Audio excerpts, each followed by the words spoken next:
13,000।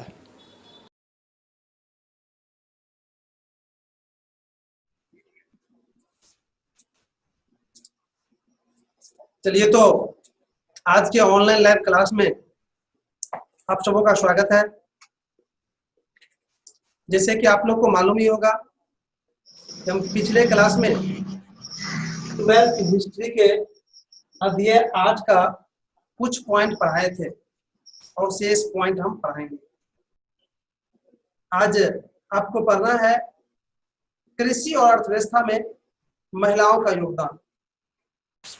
मैं बता दूं आप लोग को कि इसके संबंध में हमने पिछले क्लास में काफी विस्तार पूर्वक बता चुके हैं और आज सिर्फ लिखाना था हमको, लेकिन मैं थोड़ा सा इस पर चर्चा करता हूं। मुगल काल में कृषि और अर्थव्यवस्था दोनों क्षेत्र में महिलाएं की भी भूमिका अहम थी। हर उत्पादन कार्य में लगभग और कृषि के हर कार्य में महिला किसी न किसी रूप में शामिल होती थी। ऐसा देखा गया था कि जहां कृषि क्षेत्र में पुरुष खेत की जुताई करते थे, वहीं महिलाएं खेत की निराई, फसल की कटाई इत्यादि काम करती थी। अर्थात हर जगह पुरुष के साथ उसे काम करते हुए देखा गया। इससे स्पष्ट हो गया कि कृषि हो या अर्थव्यवस्था, मुगल काल में उसमें महिलाओं की भी भागीदारी पुरुष के साथ साथ थी। तो इस तरह से आपने महिला की भागीदारी मुगल काल में कृषि और अर्थव्यवस्था में क्या थी वो समझ गए। अब इसको आप लोग नोट कर लीजिए।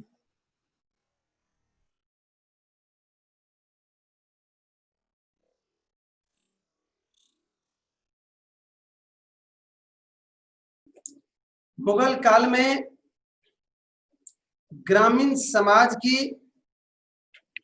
आर्थिक व्यवस्था में महिलाओं की भी महत्वपूर्ण भागीदारी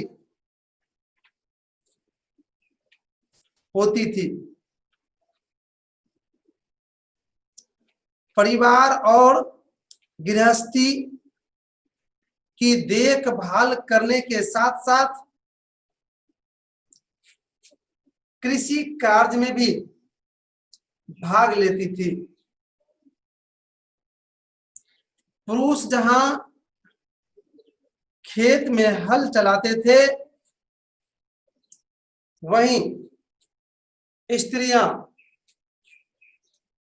फसल की बुआई, खेतों की निराई,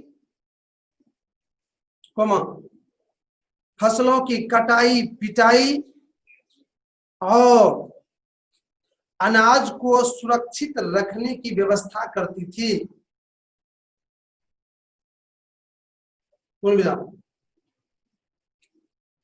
कृषि कार्य में भाग लेने के साथ ही उत्पादन कार्य में भी भाग लेती थी।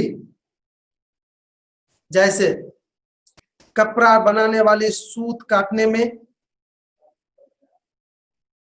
कुम्हार को मिट्टी के बर्तन बनाने में आदि। इस तरह से कृषि और अर्थव्यवस्था में महिला की भागीदारी मुगल शासन के अंतर्गत क्या थी उसको आपने समझ गया और लिख लीजिए। अब अगर इसमें आप लोग को किसी तरह का दिक्कत है तो आप क्वेश्चन पूछ सकते हैं। जी पूछो।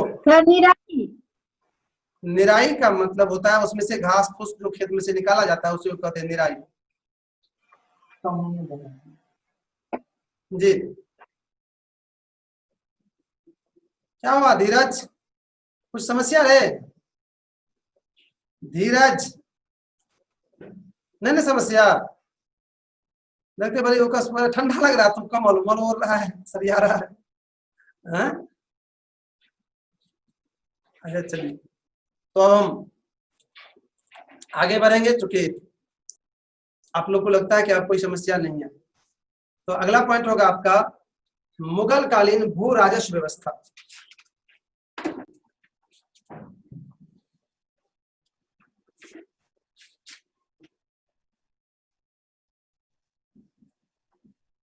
मुगल कालीन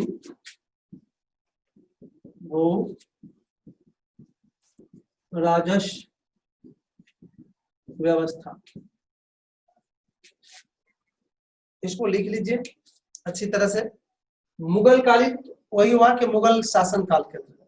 मुगल कालीन भू मतलब जमीन होता है, राजस्व मतलब होता है कि किसी भी देश राज का जो आय होता है वही राजस्व कहलाता है।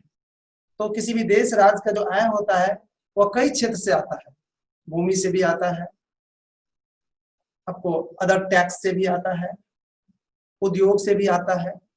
तो इस पॉइंट के अंतर्गत पढ़ना है कि मुगल कालीन अर्थात मुगल शासक को राजस्व जो प्राप्त होता था वो भूमि से किस तरह से प्राप्त होता था और कितना प्राप्त होता था, यही पढ़ना था। मैं बता दूं आप लोग को, मुगल शासन काल में राजस्व अर्थात राज देश के आय का मुख्य स्रोत कृषि ही था। अतः कृषि के विकास, कृषि क्षेत्र से कैसे टैक्स लिया जाएगा, लगन लिया जाएगा, इस पर ही टोटल मुगल कालीन राजा दिमाग लगाते रहते कि क्या करेंगे तो खेत का उत्पादन बढ़ेगा, क्या करेंगे तो खेत से हमें टैक्स अधिक आएगा। अतः यह पॉइंट बहुत ही इंटरेस्टेड पॉइंट है कि जिस देश जिस राज्य की सारी आय का साधन भूमि हो तो वह पॉइंट तो महत्वपूर्ण होगा ही। मैं बता दूं आप लोगों को, भूमि से आय प्राप्त करने के लिए, नाप जोख करने के लिए मुगल कालीन राजा अनेकों पदाधिकारी नियुक्त करते थे। कुछ का नाम भी सुने होंगे, अगर गांव में है तो दादाजी से पूछ लीजिएगा, तुरंत दो नाम बताते हैं। कानून गो पदाधिकारी होते थे वो पहले, कानून गो मुगल काल में हम भी सुने थे। उसके बाद कारकुन, गुजार, ये सब पदाधिकारी होते थे जिसके द्वारा मुगल कालीन राजा भू राजस्व वसूलते थे। तो शायद मुगल कालीन भू राजस्व की क्या व्यवस्था थी, क्या महत्व था उस समय, आप समझ गए। अब इसको आप लोग नोट कर लीजिए। मुगल राज को कई स्रोतों से आय प्राप्त होती थी।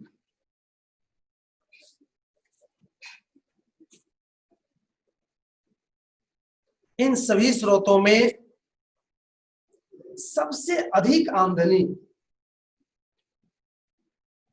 भू राजस्व से होती थी। राजस्व के आकलन और इसकी वसूली के लिए, राजस्व के आकलन और इसकी वसूली के लिए एक सुसंगठित प्रशासनिक संयंत्र का व्यवस्था की गई थी। दीवान राजस्व विभाग का प्रधान होता था। उसकी सहायता के लिए अनेक पदाधिकारी नियुक्त किए गए थे। जैसे केंद्रीय स्तर से स्थानीय स्तर तक जो भूमि की नाप, लगान की दर, लगान की वसूली और राजकोष में जमा करने के कार्य से जुड़े हुए पदाधिकारी, थोड़ा छोटका, अमील, गुजार, कारकुन, कानून गो, चौधरी आदि थे। इस तरह से आपने मुगल कालीन भू राजस्व क्या स्थिति थी, मुगल कालीन राजस्व में भू राजस्व का क्या योगदान था, वो समझ गए। अगर आप इसमें किसी तरह का दिक्कत है तो आप बोल सकते हैं, बोलिए। सर लगान लगान टैक्स होता है, टैक्स सुने हैं ना, कर उसी का पर्यायवाची शब्द है, अर्थात लगान, टैक्स, कर, ये सब एक ही हुआ। राजकोष, राजकोष हुआ किसी देश किसी राज्य का जो पैसा वाला जो कोष होता है उसी को राजकोष कहते हैं। चलिए, तो अब शायद इसमें दिक्कत नहीं है आप लोगों को, ऐसा हमें महसूस हो रहा है। हम अगले पॉइंट की ओर बढ़ते हैं। अगला पॉइंट है आपका लगान व्यवस्था में अकबर के सुधार। लिख लीजिए।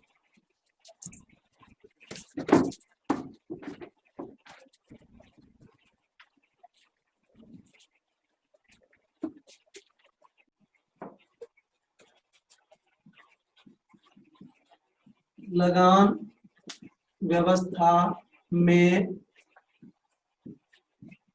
अकबर का सुधार।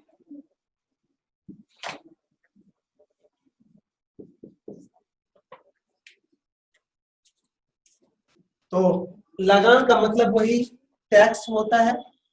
और मैं बता दूं कि जब अकबर शासक बना था तो उन्होंने पहले से जो चले आ रहा था लगान व्यवस्था, उससे वो असंतुष्ट थे, वो अच्छा नहीं लगा था उसको, और उसमें उन्होंने सुधार किया था।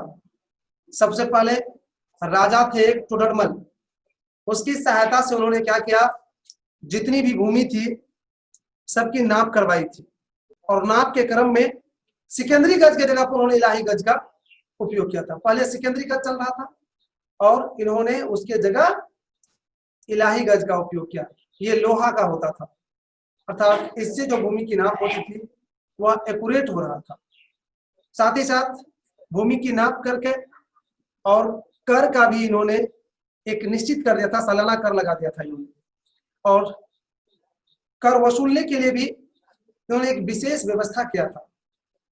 साथ ही साथ हर भूमि पर अलग अलग तरह का इन्होंने टैक्स लगाया था, लेकिन वो भी बहुत दिन तक नहीं चल पाया था।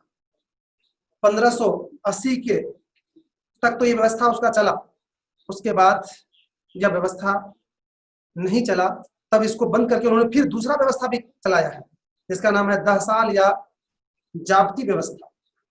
इसके अंतर्गत भी उन्होंने क्या किया कि जमीन के पिछले 10 साल के उपज इत्यादि को देखकर उसके आधार पर भूमि पर टैक्स निर्धारित किया गया। यह व्यवस्था थोड़ा कारगर रहा, लेकिन कुछ दिन के बाद यह भी असफल हो गया है। इसको अब आप लोग लिख लीजिए, थोड़ा समय है, आप लिख सकते हैं। अकबर ने लगान व्यवस्था में महत्वपूर्ण सुधार किए थे। प्रारंभ में शेरशाह सूरी के लगान व्यवस्था को अपनाया, लेकिन उससे वह संतुष्ट नहीं थे, अतः उसमें सुधार किए। इसके लिए राजा टोडरमल की सहायता से राज्य की समस्त भूमि की नाप करवाई। भूमि के नाप के लिए सिकंदरी गज के स्थान पर इलाही गज का व्यवहार आरंभ किया। इसमें माप शुद्ध होने लगी। साथ ही उपज के आधार पर जमीन का वर्गीकरण किया और वार्षिक लगान तय किया गया। इस तरह से अकबर ने लगान व्यवस्था में क्या सुधार किए आप समझ गए और लिख लीजिए। लेकिन अब हम आगे आज नहीं बढ़ पाएंगे क्योंकि समय आपका समाप्त हो रहा है, अतः आज का क्लास यही था।